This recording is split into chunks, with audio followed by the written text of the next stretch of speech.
यार मैं हमेशा सोचता रहता हूँ ना कि चीज़ों को कैसे सिंपल बनाएं। अब इकोनॉमिक्स एक सब्जेक्ट है, इसको इतना जटिल बना दिया गया है और वो एक्सपर्ट्स इस लैंग्वेज और इस क्या बोलते हैं उसके जो टर्म्स हैं, हाँ, उसको इतना टेक्निकल बना देते हैं कि सुनने वालों को लगता है कि बहुत समझ रहे हैं, लेकिन वो कुछ समझता नहीं है। दरअसल जो जो एक्सपर्ट बोलते हैं उनकी समझ में भी प्रॉब्लम रहता है। जो भी हो, आज मुद्दा वो नहीं है, आज मुद्दा ये है कि कैसे सब्जेक्ट को सरल बनाएं। तो मैंने फैसला किया है कि इकोनॉमिक्स को मैं अल्फ़ाबेट्स में समझाऊंगा। इंग्लिश के अल्फ़ाबेट्स है ना, ए टू जेड, हम लोग जेड बोलते थे, तुम लोग आजकल जी बोलते हो, ठीक है, ए टू जी। तो शुरुआत करते हैं आज से। ये 2-3 अल्फ़ाबेट मैं रोज कोशिश करूंगा, 2-3 अल्फ़ाबेट्स पर कुछ बोल, मतलब उसके थ्रू मैं इकोनॉमिक्स को तुम्हारे लिए सरल बना दूं विथ एग्जाम्पल, ठीक है।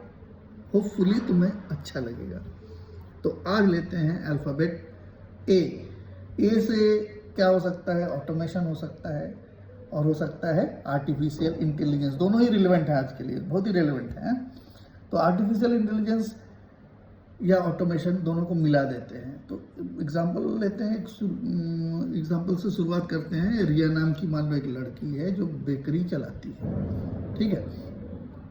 तो वो आटे वगैरह खुद ही गूंथती है और आटा मैदा जो भी हो जिससे भी बनता हो, और खुद ही मेहनत करती है, और दिन के अंत में वो 10 ब्रेड्स बना लेती है। तो ग्राहक आते हैं और कहते हैं कि आपके हाथ का ब्रेड बड़ा ही स्वादिष्ट होता है, और वो 10 बिक जाता है। फिर उसको एक दिन वो उसको पता चलता है कि एक ट्रेनिंग ले ले, तो उसको एक मिस्टर डो नाम के एक रोबोट आए हुए हैं।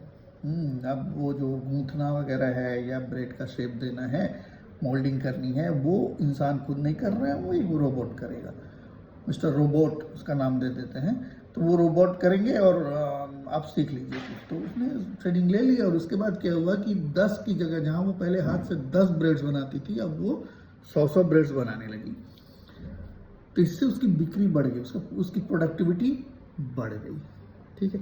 तो एक तो ऑटोमेशन, उसका जो रूटीन वर्क था वो ऑटोमेशन उसका कर दिया उसने, जिससे उसकी प्रोडक्टिविटी बढ़ गई। उसी टाइम में उसने 10 गुना प्रोडक्शन स्टार्ट कर दिया, जिससे उसके इनकम में भी वृद्धि हुई, ठीक है।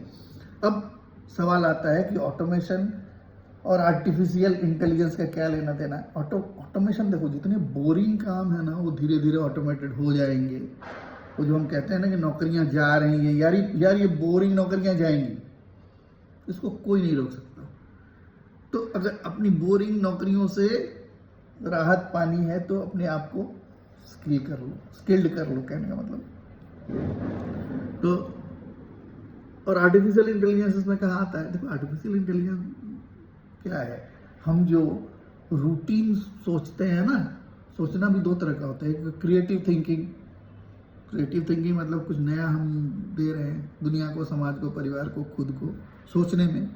और एक है कि भाई रूटीन थिंकिंग, सुबह उठना है, सुबह होती है, शाम होती है, सुबह होती है, मेरे टीचर तो कहा करते थे, सुबह होती है, शाम होती है, उम्र यूं ही तमाम होती है। ये रूटीन थिंकिंग है।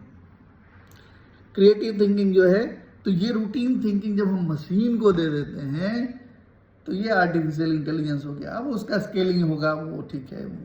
इंसान की सोच को तो कभी मुझे नहीं लगता है कि मशीन रिप्लेस कर पाएगा, लेकिन हाँ ठीक है, जब मशीन सोचने लगता है तो मान लो कि वो आर्टिफिशियल इंटेलिजेंस एक तरह से हो गया। तो रूटीन चीज़ें वो सोचेगा, वो सोचने का काम भी हम उसको आउटसोर्स करने वाले हैं।